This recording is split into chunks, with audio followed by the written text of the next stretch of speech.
մեր զրուցակիցը Բալաբեկ Բարսամյանն է, մեր համայնքային հասարակական գործիչ,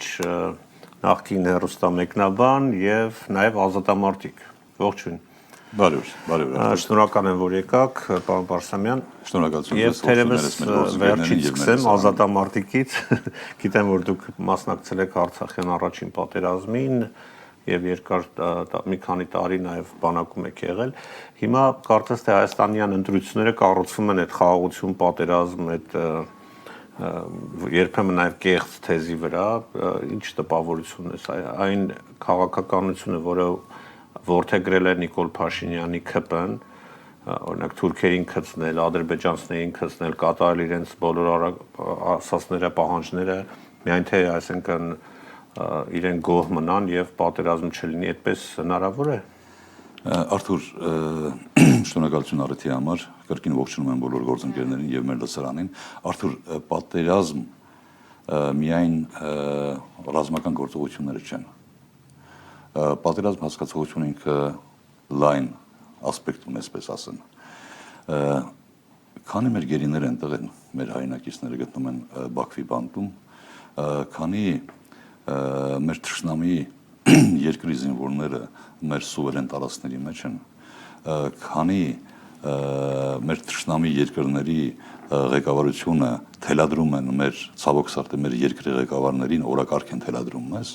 սա խաղաղություն չէ, սա ժամանակավոր զինադադար է, որը իր տակ պահը օրերից մի օր ունենալու է, սա խաղաղություն չէ, խաբում են մեզ, խաբում են մեր ժողովրդին։ Իսկ ինչպես բացատրել ժողովրդին, որ խաբում են, այսինքն տարիներ շարունակ այնքան են մարդկանց ուղեղները լվացել եւ նաեւ վախեցրել եւ հիմա էլ են շարունակում այդ վախի մթնոլորտում պահել։ Ես մեր հայրենակիցներին կորդորեմ, որ պատերազմից վախենալ ընդհանրապես պետք չէ։ Եթե ուզում ենք ունենալ անկախ երկիր, սուվերեն երկիր, մենք պետք է ամեն վայրկյան պատրաստ լինենք պատերազմի։ Սա միանշանակ է։ Եթե ուզում ես ունենալ որում հարձակվում են վախեցողի վրա, ուժեղ մարդու վրա չեն հարձակում, չէ՞, այդպես ուժեղ երկրի վրա։ Դա երկրի թույլ իշխանությունների, այսպես ասեմ, իշխանություններից է գալիս։ Եթե երկրի առաջի դեմքը իր արժեվ խնդիր չի դնում հստակ, ուրեմն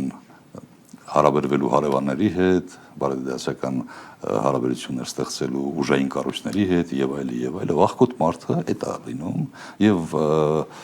ժողովուրդն որ տեսնում է իր առաջնորդը վախկոտ է, ինքն էլ է վախենում։ Կհիշեք, վերջին պատերազմի ժամանակ ես հիշում եմ սոցցանցերով շատ կային 500-600 մետրի վրա ադրբեջանցի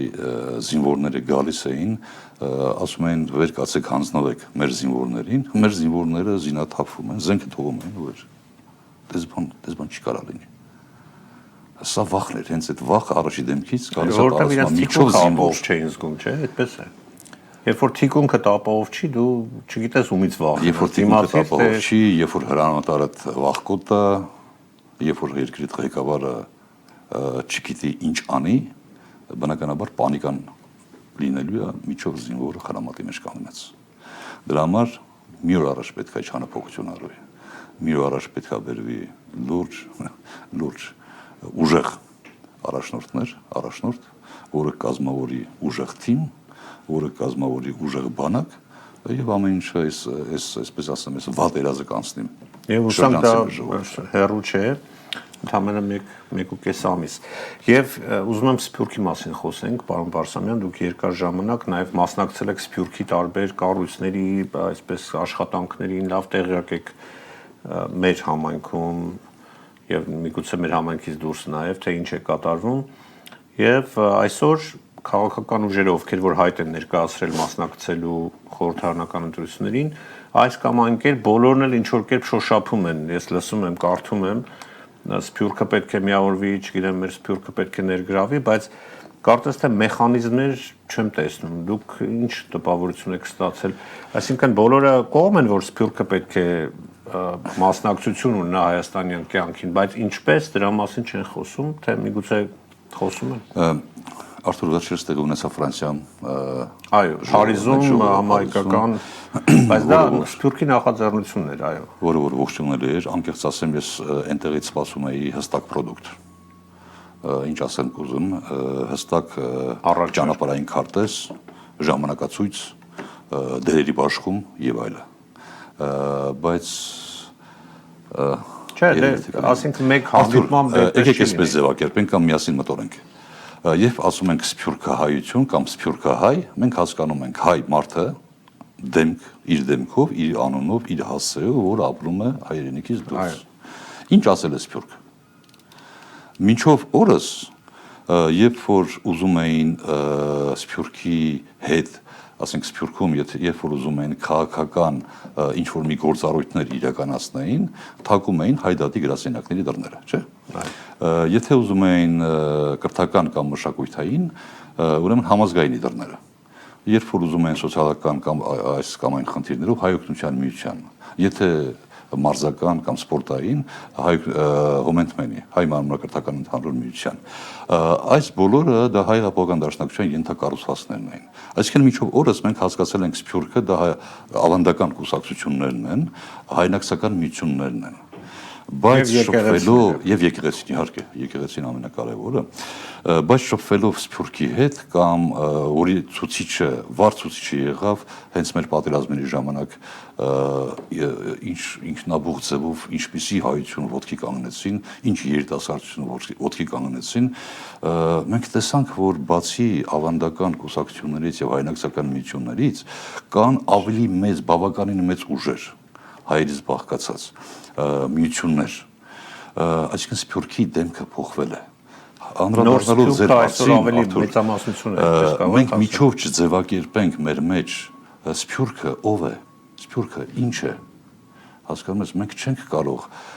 Սփյուռքի իրականության մեջ այս մեծ հնարավորությունները, պոտենցիալ մեծ ուժը ուրեմն ուղղորդենք դեպի պետականաշինության գործին։ Ես առաջարկ ունեմ,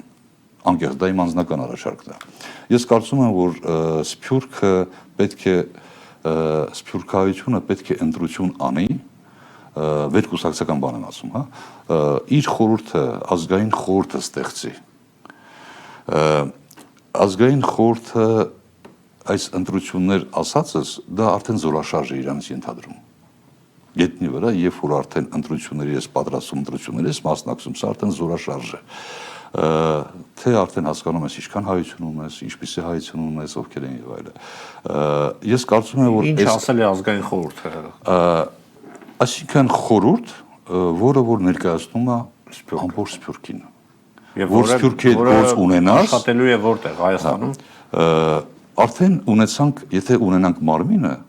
ազգային խորհուրդը դա արդեն ներկայացությունն է Սփյուռքի։ Պետք է ունենա հասցե։ Ես կարծում եմ, որ հասցեն պետք է լինի Հայաստանում, մենք ունենք այնտեղ ազգային ժողով, ինչու չունենանք ազգային խորհուրդ, երկրորդ պալատի իբրև։ Երկրորդ պալատ, որտեղ որ կներկայացնի ամբողջ մեր հայկական դիասպորան, այսպես ասեմ, իր բաժանմունքներով, իր լիազորություններով, դա արդեն տեխնիկական խնդիր է, թե ինչ կարելի անել։ Եվ այս ազգային խորհուրդը պետք է կապել նախագահի ինստիտուտի հետ, կարծում եմ, որովհետև այսօր նախագահի ինստիտուտը թույլատրել են։ Երբ որ մենք նախագահական կառավարումից անցանք պարլամենտականի, նախագահի լիազորությունները նախագահի ինստիտուտի վերցվեց։ Դրա համար այսօր արդեն հենց այսօր մենք հասկացանք, որ եթե մի փոքր կամքից թույլ մարդ է լինում այդ աթոռին նստած նախագահի, նա չի կարողանում պահել սահմանադրությունը։ Այսօր մեր սահմանադրությունը ոտի տակ են տվել։ Էլ չեմ խոսում մնացած բաների մասին։ Եվ իհարկե կապը նաև եկեղեցու հետ։ Երկրորդ պալատ, նախագահ ինստիտուտ, եկեղեցի։ Այս եռանկյունը այս է զորաշարժը լինելու։ Եթե դա լինի։ Այո, դա առաջարկ է մեր ապագա իշխանություններին, եթե նկատի կունենան, որպեսզի Սփյուռքը նաև ներգրաված զգա։ Արթուր, մենք գործնական պետք է այդ քայլերը ասենք, մենք շատ ենք խոսում Սփյուռքի կարևորությունը, Հայաստան-Սփյուռքի կարևորությունը, որտեղ այսօր նախընտրական շրջանում բոլորը խոսում են։ Մեր ժողովուրդը այսօր ունի, կարծես թե կոնկրետ ինչ որ առաջարկ, ինչպես է պատկերացնում, օրինակ Սփյուռքը ինչպես ներգրավել։ Ես այսպես եմ պատկերացնում։ Այո, եւ դա կարող է դիտել առաջարկ մեր կուսակցություններին։ Այսօր ունենք այնքան մեծ ահռելի մարտահրավերներ, այսօր մեր իշխանությունները մեզ թշնամի են դարձրել մեր բարեկամներին, հասկանում եք։ Այսօր մենք մեր տարածաշրջանում գրեթե մենակ ենք մնացել։ Սփյուռքը մեր միակ, այսպես ասեմ, մեր թիկունքն է։ Դրա համար պետք է Սփյուռքին դարձնել ինստիտուցիոնալ կառույց իր հստակ իրավունքներով եւ պարտականություններով։ Գիտեք, ես տարբեր ընդ որում ոչ միայն այսօրվա նիկոլական իշխանության մասին եմ խոսում, նաեւ երբ որ ես եկա Սերժ Սարգսյանն էր, տարբեր իշխանական այդպես ուրեմն շրջանակների հետ խոսելուց իրենց մոտ ինչ մտավախություն կար Սփյուռքից, որ իբր, ասենք, այդ երկրները, օրինակ Ռուսաստանում ավելի շատ հայ կա, քան Հայաստանում, Միացյալ Նահանգներում արդեն կարող ենք ասել ավելի շատ հայ կա, քան Հայաստանում, իրենք կարող են ազդել Հայաստանի քաղաքականության վրա։ Այդպիսի մտավախության տեղիք այսօր կարա լինի։ Ինչքան որ շատ հայություն ունենք, այսինքն սփյուռք հայություն ունենք, դա մեր հարստությունն է։ Օրինակ ես տեղ ավելի շատ ռուսամետ եմ տեսել, քան օրինակ բանում, ինձ նույն Միացյալ Նահանգներում ամբողջ օրը ռուսական ալիքներ են նայում։ Հիմա ինչպես պետք է Թրամփի administrացիան ազդի այդ մարդկանց վրա։ Ռուսաստանում չգիտեմ, բայց ասեմ ձեզ, Ռուսաստանում էլ տեսել եմ հակառակը։ Այնտեղ ավելի, ասենք, հակառուսական, պրոարևմտյան, այսինքն չեն բռնելու հաթաթ բոլորին ասեն գնացեք ընտրեք բանին, ասենք, այս ինչ մարդուն կամ այս ինչ մարդուն է։ Եկ հիշողության մի փոքր անցում անենք։ Այո։ Միացյալ Նահանգներից Զարե Սինյանյանը նշանակվեց Հայաստանում հանձնակատարի գրասենյակի, հա։ Այո։ Որպես պատասխանատու, լինելով Միացյալ Նահանգների քաղաքացի, նաև Հայաստանի քաղաքացի։ Իրանք նախարարությունը փոխեցին, հարմարացրեցին Զարե Սինյանյանին, որտեղ ինքը երկքաղաքացի է։ Նախկինում մենք ունեցանք Սփյուռքի նախարարություն։ Մենք բոլորս ես հանձինս այն տպավորության մեջ էի, որ Սփյուռքի նախարարությունը պետք է ունենա վարչություններ, յուրաքանչյուր վարչությունը պետք է ներկայացնի ինչ որ մի երկրի հայության շահեր, այսպես ասեմ, եւ ամեն մի վարչություն պետք է ունենար բաժանմունքներ, որոնք որ հստակ ասենք խիստ մասնագիտական եւ այլն։ Ինչ մի խոսքով կուզեմ ասեմ, որ Սփյուռքի նախարարությունը իր առաքելության մեջ չգտնվեց, հանձնակատարի գրասենյակի իր առաքելության մեջ չգտնվեց։ Դրա համար է ասում, որ այս միտքը ազգային խորհրդի ստեղծման միտքը հենց այստեղ է, որ Սփյուռքը պետք է ընտրի իր ղեկավար մարմինը եւ բոլորը արդեն պետք է հաշվի նստեն այս ղեկավար մարմնի հետ։ Չեն կարող նշանակել։ Դες Արտուր միջով վերջերս յուրաքանչյուր ղեկավար, որ Հայաստանում իշխում էր, փորձում էր ինքը իր, այսպես ասեմ, իր լծակներով ինչ որ մի ձևով կոնտրոլ անել, հա, կամ վերահսկել Սփյուռքի, բայց յուրաքանչյուրը ցույց տվեց, որ կարողանալու է վերահսկել մի փոքրիկ հատվածի։ Սփյուռքը մեծ է, Սփյուռքը հզոր է։ Ես մի բան ասեմ, որպես նոր սերնդի սփյուռքահայ, նոր Սփյուռքի ներկայացուցիչ, նախկինում էլ մի բան չէր, Սփյուռքի այդ աշխատանքները, բայց այս իշխանությունների օրոք հստակ քաղաքականություն է տարվում պառակտելու ուղղությամբ, քայքայելու, վարկաբեկելու, այդ նույն ձեր ասած նոր Սփյուռքը մեծամասնություն է կարծես թե այսօր, բայց չկան կառույցներ, ներգրավված չեն այն ավանդական կառույցների մեջ։ Եվ այս իշխանություններն էլ իբր ուզում էին նոր Սփյուռքի դերը մեծացնել, բայց իրականում հակառակն արեցին, վարկաբեկեցին, փորձեցին, այսինքն չեն վարկաբեկել, փորձեցին քանդել, թուլացնել եղած կառույցները, նորն էլ չկառուցվեց։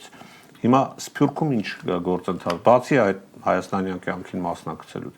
ինչպես նոր Սփյուռքի ներկայացուցիչներին ներգրավել հայկական կյանքում։ Արթուր, ես շատ եմ փորձել, շատ եմ այս թեման շատ ենք բարձրացել, տեսեք, որ ասում եմ ավանդական կուսակցությունները եւ հայնակցական միություններն ու եկեղեցին, հայ մարդը պատկերացնենք այսպես, հա, գործնական հողի վրա։ Մարդը չի կիսում գաղափարները ավանդական կուսակցության գաղափարների հետ։ Նա չի ուզում մաս կազմի այդ կուսակցությունների միջոցով իր իդեալները կամ իր գաղափարները իրականություն դարձնի։ Մարդը հավատացյալ չի։ Հայ մարդը, բայց հավատացյալ չի ուզում եկեղեցու միջոցով հասկանում ես իր իդեալները կամ իր գաղափարները իրականություն դարձնել։ Նոր կառույցներ են պետք ստեղծել։ Դրա համար եմ ասում, պետք է նոր կառույց ստեղծվի։ ամբողջ Սփյուռքի Սփյուռքը ընտրի այն հատվածները, որոնք չեն ուզում միավորվել հայրենակցական միություններին կամ կուսակցություններին, այդ մարմինները արդեն կունենան, կընտրեն իրենց համար ղեկավար, այս ղեկավարին կճանաչեն իրենց ղեկավարը, հասկանում ես, այդ ղեկավարը արդեն տեղ կգտնի այդ ազգային խորհրդի համահայկական սփյուռքյան կառույց է պետք ստեղծել։ Այո, Արթուր, ուրիշ ձև չկա։ Եթե ուզում ենք Սփյուռքի, որը պետք է ընտրվի, եթե ուզում ենք Սփյուռքի պոտենցիալ հնարավորությունների իրականության մեջ ուղղորդենք դեպի Հայաստանին, եթե պետական շինությանը, այդպես պետք է լինի։ Թե չի կիսատա լինելու, Արթուր։ Սփյուռքի մի հատվածն է միշտ աշխուժ լինելու։ Մնացած հատվածները մարված են լինելու։ Եվ այդ մարվածը Հայաստանի համար, հայության համար, այդ կազմակերպված հատվածները ծառայելու են ուրիշ նպատակին, Միացյալ Նահանգների կամ այլ նպատակների, բայց իրանք հայեր են։ Մենք պետք է կարողանանք այդ բոլոր հայերի ուժը կենտրոնացնել միտեղ, հավաքագրել միտեղ եւ ուղղորդել դեպի պետական Արչեվում շատ կարելի ասել ճակատագրական ընտրություններ են, ամեն դեպքում ես այդպես եմ համարում, որովհետեւ Հայաստանի ապագան է որոշվելու, ինչ ուղղությամբ է գնում, դառնում ենք Թուրքահայաստան, թե մնում ենք Հայաստան,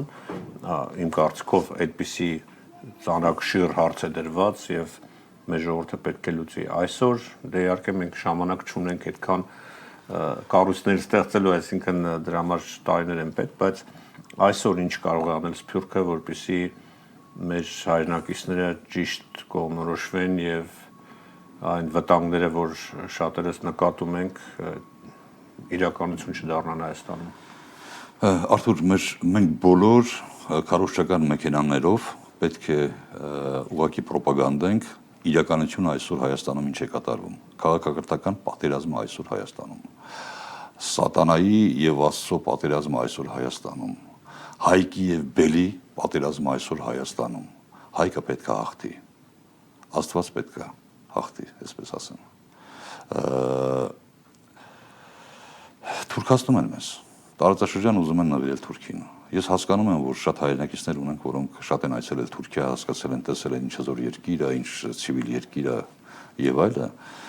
բայց պետք է մտածենք ինչպես անենք, որ մենք մեր երկիրը այդպեսին սարքենք, այդպեսին դարձնենք։ Նախքին եթերների ժամանակ հիշում եք մի անգամ բարձրաձայնեցինք Հայաստան, Պարսկաստան, Ռուսաստան այս երանգյունու մասին։ Մեր տարածաշրջանում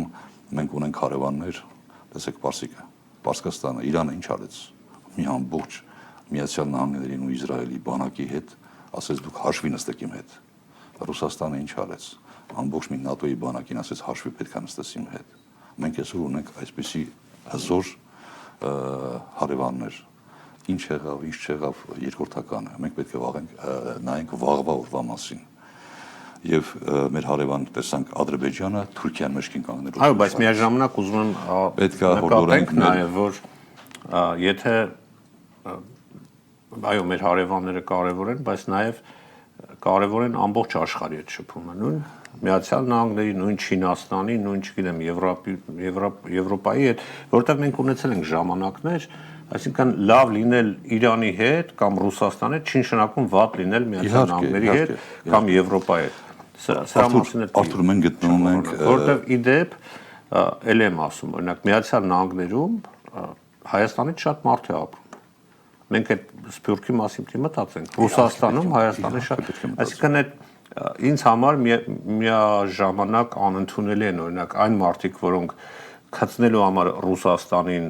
ուրեմն սկսում են թշնամացնել կամ սերմանել մարդկանց մեջ հակաամերիկյան տրամադրություններ կամ հակառակը գտնելու համար Ամերիկային փողեր ինչ որ գրանտներ ստանալու համար թշնամացնում են մեր ժողովրդին Ռուսաստանի դեմ։ Այդ տրամադրությունների Արթուր, Հայաստանը գտնվում է խաչմերուկում, ուրեմն գերհզոր երկրների առևտրի խաչմերուկում, այսպես ասեմ։ Պետք է գա այնպիսի նախագահ կամ վարչապետը, երկրղեկավար, պետք է ընտրի մեր ժողովուրդը այնպիսի մեկին, որը հստակ պատկերացնում աշխարհաքաղաքականությունը, հստակ պատկերացնում ինքը որտեղ է գտնվում, հստակ հարաբերություններ կարող է ստեղծել մեծ կենտրոնների հետ, Միացյալ Նահանգների հետ, դες մեկ է։ Դուք շատ ճիշտ բան ասացիք, մենք ունենք Սփյուռք։ Սփյուռքահայությունը ապրում է տարբեր երկրներում, մենք բոլորս իբրև Սփյուռքում ապրող մենք գիտակցում ենք, որ հայրենիքը մեր հայրենիքն է նաև եւ երկրի ընտրված իշխանությունը պետք է հասկանա, որ ինքը նաև այսպես ասեմ պատասխանատու է Սփյուռքում ապրող հայերի ճակատագրի համար։ Միանշանակ։ Տեսեք, այսօր Ռուսաստանը որտեղ մտավ իր ռուս ազգին իր ազգին պաշտպանելու համար։ Ամերիկացին որտեղ գնաց իր շահերը պաշտպանելու համար։ Ուժեղ լիդեր պետք ունենք եւ փառք Աստծո, որ այսօր Եւ հասկացող, ամենակարևորը հասկացող թե ինչ է կատարվում աշխարհում նմանատիպերը եւ վստահ եմ հույս, ասինքն ցանկանում եմ, որ մեր հայրենակիցները ընտրեն անդիմության այդ ուժերին եւ մեկ օր առաջ այսպես ասեմ կներեն իրանք, բայց խեղկատակներին դուրս հանեն։ Խեղկատակներին անցյալի գիրկը ուղարկել մեղմ ասած։ Շնորհակալ եմ պարոն Բարսամյան հետաքրքրության համար։ Շնորհակալություն ձեզ։ Կարծում եմ դեռևս մինչև ընտրությունները եւս մեկ անգամ կհանդիպենք։ Ես միշտ պատրաստ եմ։